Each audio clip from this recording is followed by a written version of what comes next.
ignorance of the law excuses no one from compliance. In this case, kung ignorant tayo sa law na to, disadvantage tayo. Pero kung aware tayo sa law na to, malaking advantage natin. Kung napakaraming businesses ang nag-o-open, dadami ang trabaho.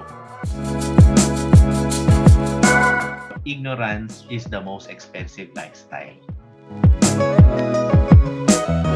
You could do a little bit research, like watch this program, educate yourself a little bit, so you do not waste the time, the effort, and real cost.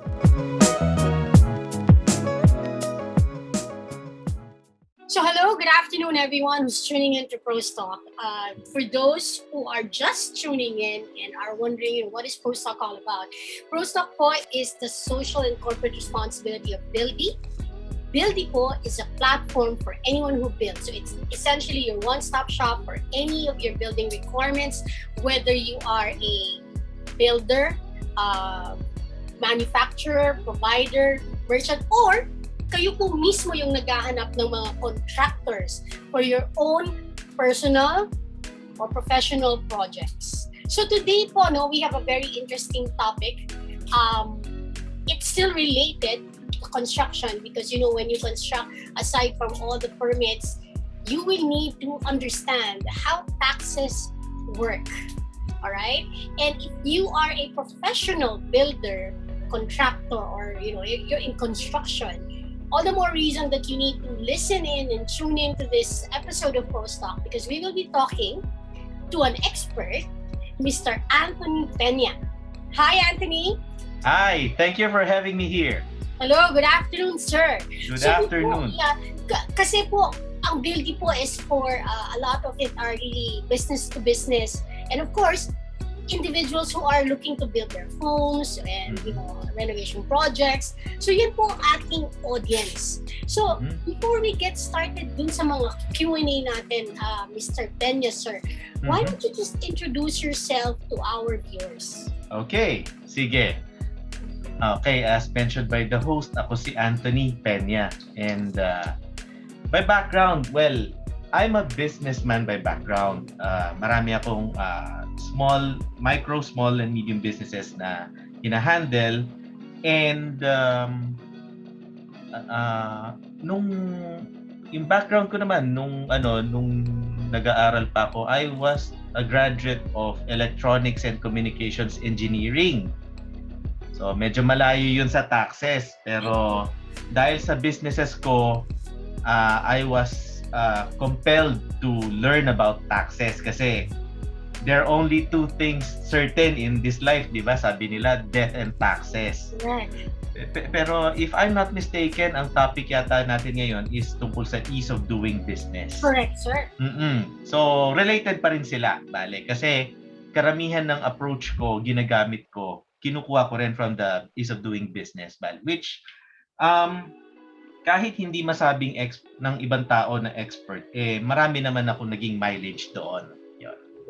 Right. And again, I think, Anthony, at the end of the day, right, to your point, certain, regardless whether you're in business, you're not in business, you're working, you will have to pay some tax. Yes, right? For every purchase we make, there is tax. Tama. Kung wala po sa nanonood, kahit wala po kayong trabaho at hindi kayo nagpa-file ng income tax, nagbabayad po tayo ng VAT.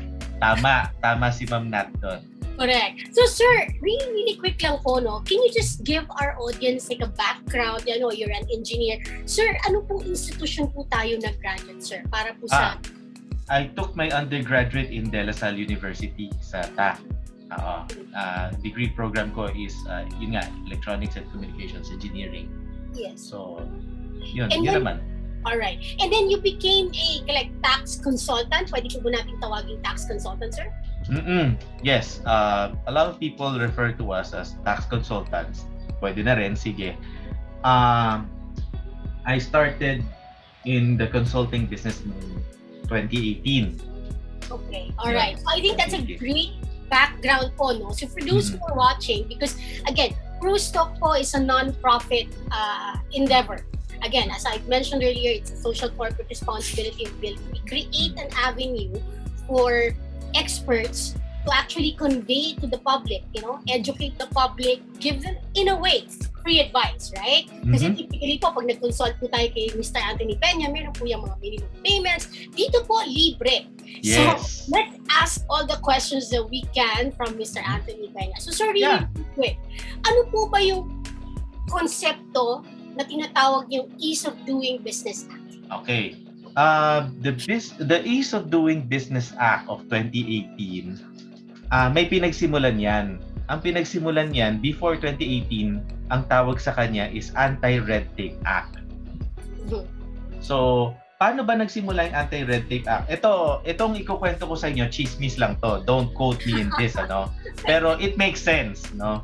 Ang nabalitaan ko, meron isang lawmaker na nag-a-attempt siyang mag-process ng real property niya, transfer yata yun.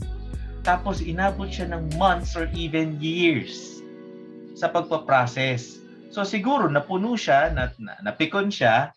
So inisip niya, bakit kaya hindi tayo gumawa ng Anti-Red Tape Act na batas or Ease of Doing Business na batas? And here we are, meron tayong batas ng Ease of Doing Business. Alright, and I think marami pong makaka-relate dyan kasi katulad na lang po niyan, isang mainit na usapan ngayon, sir, is yung sa return to office. And I think yung ITPM sector, they've been constantly in a dialogue with PEZA and FIRB, ba? Para po sa mga ganyang klaseng usapan. So, explain niyo po sa amin, ano po ba yung red tape na yan? Okay, red tape ganito. Nakapag-try ka na ba mag-apply ng kahit anong application or request tungkol sa anything government-related? Driver's license, business permit, or any building, I don't know kung anong permit, nakapag-try na ba kayo? Or sir. Oo. Tapos, kung napapansin nyo, kung medyo baguhan ka, ano nangyayari sa atin? Diba, kadalasan, more often than not, pinababalik-balik tayo, diba? Yes. Sa unang punta mo, makikita mo, ay, kailangan mo ng ganito. Ganito. 1, 2, 3. Okay. Tapos, sige, tanggap mo na, kailangan mo ng ganito. 1, 2, 3 items. Yes. Next day, babalik ka, kulang pa to. Ito pa, number 4, number 5, number 6. Tapos, babalik ka ulit. Pwede namang isahan lang yon, di ba? Correct. So, sana sinabi na agad. Yeah. Sana, unang punta mo pa lang, kuha mo na yung requirements. Di ba? Kaya, yung red tape, usually, utilize yan ng mga, tawagin na lang natin silang miseducated na public servants, di ba? Na merong other intents and purpose. So, ang gusto nila para ma-eliminate mo yung 1, 2, 3, or 4, 5, 6 requirements na yan, mag-aabot ka na lang. Yun yung ayaw natin, di ba? Kasi, unang-una, hindi naman talaga dapat kasama sa cost natin yung pag-aabot na yan, di ba? Kung ayaw mo mag-abot, di ba yung sinasabi nila, sabi yung iba daw, kung saan ang tama, yun yung pahihirapan, yung mali, yun yung pinapaboran. Yun yung ine-eliminate ng anti-red tape at ease of doing business. Alright, and I think for those na nanonood, I'm pretty sure kung pwede sila magsalita, mayroon din silang inikwento yung sarili nilang experience. Oo, for sure. Yan. So, sir, yung anti-red tape or Ease of Doing Business Act, ito po ba talagang nakatulong sa, or baka hindi lang alam ng mga tao na merong yun ang magandang question, Ma'am Nat. I would say malaki ang naitulong nito sa akin as a business owner dahil alam ko to. Correct. Okay. Ang problema lang ngayon dahil maraming hindi pa nakakaalam nito, sila yung natatamaan. Kasi, ito yung requirements namin, tapos biglang, hindi ko alam, so babalik na lang po. Tapos, hindi ko alam, pwede pala akong pumalag sa nire-require nila na irrelevant. So, ang masasabi ko, sa mga nakakaalam nito, malaking tulong ito sa kanila. Okay. Sabi nga, di ba, if I may add, ignorance of the law excuses no one from compliance. In this case, kung ignorant tayo sa law na to, disadvantage tayo. Pero kung aware tayo sa law na to, malaking advantage natin. Correct. And I think for those who are watching us, let me just talk to the audience really quick. So again, if you want to learn more about the Ease of Doing Act business. Sir Anthony, normally po we typically do this at the end of the program, but pwede po niyo po bang sabihan lang yung mga nanonood, paano po sila pwedeng magkonsulta sa inyo o magtanong? Okay. You can reach me sa Facebook page ko, ATP Help. You can send a message doon. Tapos, it's either ako or yung mga teammates ko pwedeng sumagot doon. Alright. So, sounds good, right? So, again, for those who are watching is kasi to your point, no, sir, maraming mga tao na mahilig pa rin makipagsapalaran. I hope I'm using that word correctly. Where you could do a little bit research, like watch this program, educate yourself a little bit, so you do not waste the time, the effort, and real cost, right? Of commuting or traveling to a place where hindi pala kompleto ang inyong dokumento at babalik pa kayo. Yun nga eh. Kasi ito naman sabi naman ng mentor ko, yung kanina nabanggit ko, quotation, di ba? Ignorance of the law, excuses no one. Ang sabi naman ng mentor ko, ignorance is the most expensive lifestyle. Yes, I super agree, and I think it resonates with me because, again, marami po tayong pwedeng pagtipiran. Yan po, wag nating pagtipiran yung Exact. Ang ganda ng sinabi mo. Oo, ang ganda ng sinabi mo. Alright. So, sir, paki-explain lang niyo po sa mga nanonood na sa atin ngayon, no? Paano po ba dapat, kasi syempre ginawang batas po ito, no? The intent is for it to help the public. Tama. Correct. So, how will it help the Philippine economy? Okay, how will it help the Philippine economy? Unang-una, kailangan ng participation ng public. Kasi kung alam ng public na ito yung participation nila, unang-una awareness. Pangalawa, yung ma-protect natin yung rights natin. Alamin natin yung rights natin at ipagtanggol natin yung rights natin in doing these yung mga kailangan natin gawin.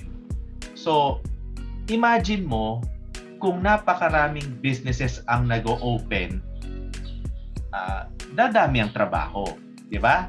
That follows pag hindi man makadagdag ng trabaho yung self-employed professional, at least nakadagdag siya sa economy, dumadagdag yung money na nagsi-circulate. So, marami siyang domino effect siya, I would say.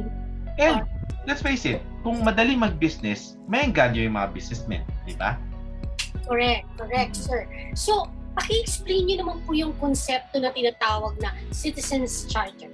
Okay. Ang sabi ng Ease of Doing Business Act, lahat ng requirements kailangan limited lang sa Citizens Charter. No? Itong Citizens Charter na to, this is very simple pero very powerful. Kasi sabi dito, Citizens Charter, all government agencies, including departments, bureaus, offices, instrumentalities, or government-owned or government-controlled corporations or LGUs, shall set up their respective most current and updated service standards to be known as Citizen Charter. So yun pala yung updated service standards. Okay. No? So dapat naka-information billboard yan, which are posted at the most conspicuous place or in their respective websites, no? And in form of published materials, either written in English or Filipino. Anong laman ng Citizens Charter? Una, comprehensive and uniform checklist of requirements for each type of application. So, kung uniform ang checklist, nag-apply si Ma'am Nat ng, let's say, ng business permit. Nag-apply ako ng business permit sa same city, sa same office. Question, pareho ba dapat ang requirements natin? Pareho, di ba? Kasi nakalagay dito uniform di ba? So, pwede ba silang magdagdag ng requirements sa akin na hindi nila in-impose sa'yo? Dapat hindi. Dapat hindi. Yun yung sagot doon. So, ano pang laman ng Citizen Charter?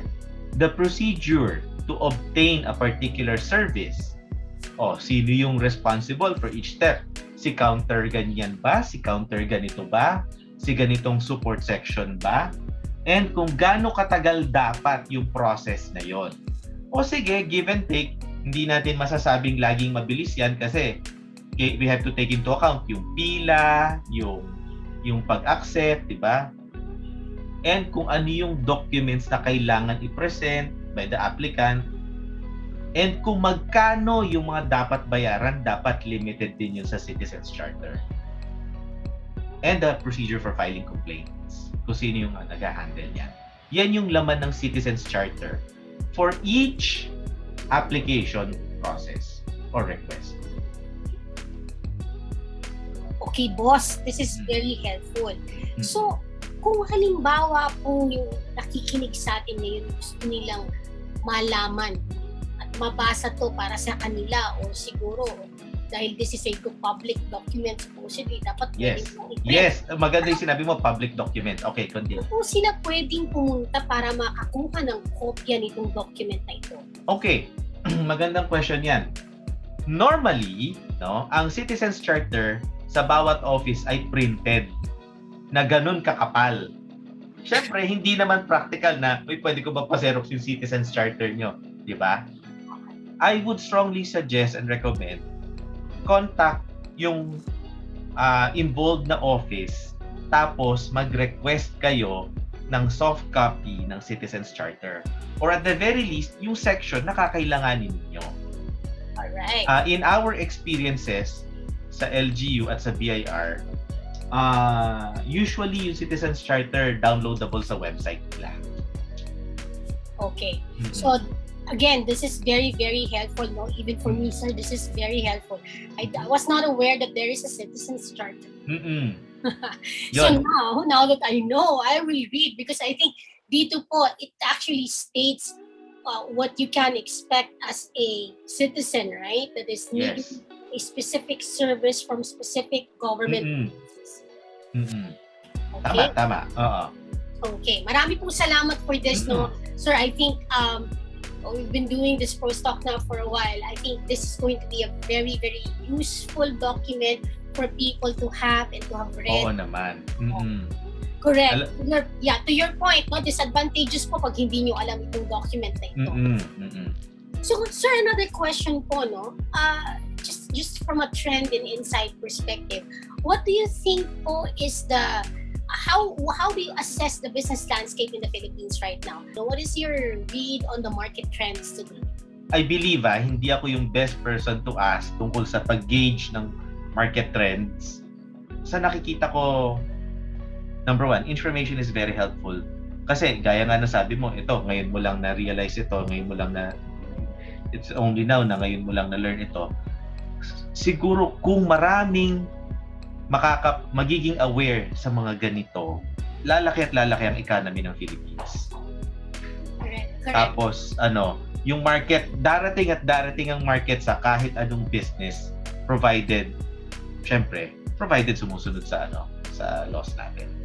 Right. And I think, Mr. Peña, as we wrap this episode of ProsTalk, ang nag-resonate po sa akin is, number one, to your point, no, that's why there are tax consultants like yourself who is also a businessman, because an integral part of being in business is understanding the tax component. Tama, oo. So doon ho sa mga gustong magnegosyo, kahit ano po yung negosyo nyo, hindi nyo po pwedeng i-ignore kasi ito pong bagay na ito ay critical. Pag nag-accumulate po yan na hindi bayad, baka bigla na lang po magulat. Alam mo, tama ka dyan, oo. Kasi ito naman, medyo lilis tayo ng konti sa ease of doing business tungkol naman sa taxes.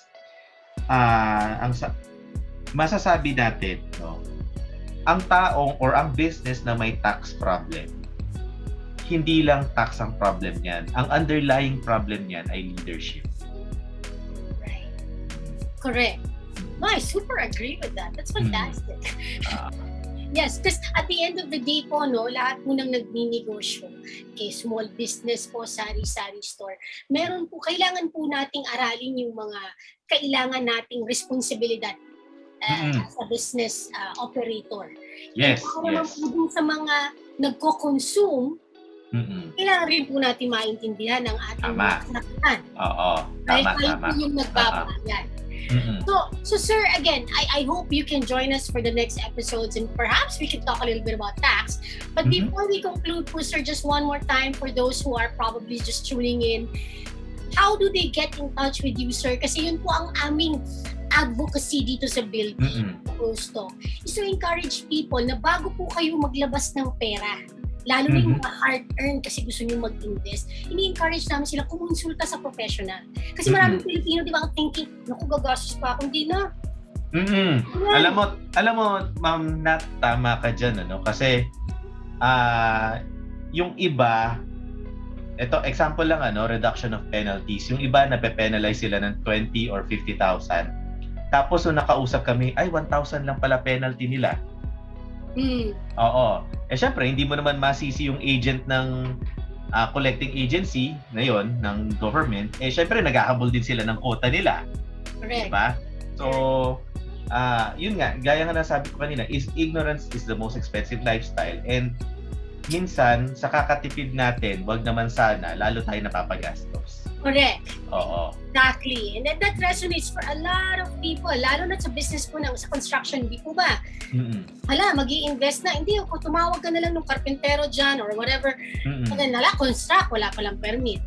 Alam mo yung mga ganon, tapos biglang, masastall yung construction. Marami pong ganon, no? So I think ang message po natin sa mga nanonood ng ProsTalk is, hindi naman po sa gusto natin pahabain ng proseso. Actually, sa minsan, people are thinking shortcut. Actually, lalo hahaba. Tama. Okay? So, hindi lang hahaba sa oras, pati ho sa gastos. Yes. Okay? When you hire a consultant, ano yan, shortcut mo yan. Kasi yung consultant na yan, maraming pinagdaanan yan. Maraming naging mistakes yan. Pwedeng hindi mo na pagdaanan yung mistakes nila. Malaki matitipid mo both in time and money. Correct. So again, Sir Anthony, how do they get in touch with you if meron silang whatever inquiry, consultation, question? Ito yung Facebook page ko. No? You can refer to this page and you can send a message, no, to this page, ATP Help. Yan, facebook.com/ATP Help Desk. Yan. Right. You can get in touch with me as you access that website. Mag-send ka ng message, diyan namin sinecentralize yung messaging, mga inquiries namin. Okay. So, mga nanonood, this is very, very easy. I mean, kung kaya nyo hong mag-TikTok, mag-stories, at kung ano pa, kaya nyo hong mag-consulta sa eksperto. I think if there's anything po, one business trend we can perhaps say to the public is ease of doing business and all these things that we need to know are technically at the tip of our fingertips because kaya mo yan sa mobile phone. Tama. Konting push ng button or konting scroll ng screen to get to the right page, to get the right information that you need from people who actually knows what's happening behind the scenes. So with that, Sir Anthony, marami pong salamat sa oras nyo today. Very, very helpful session po. Ako mismo maraming natutunan today in terms of business charter. Maraming salamat po. You're welcome. Thank you, Ren. I appreciate you having me here. Alright, so for those who are watching us again, welcome and thank you again for tuning in, and we'll see you again for the next episode of ProsTalk.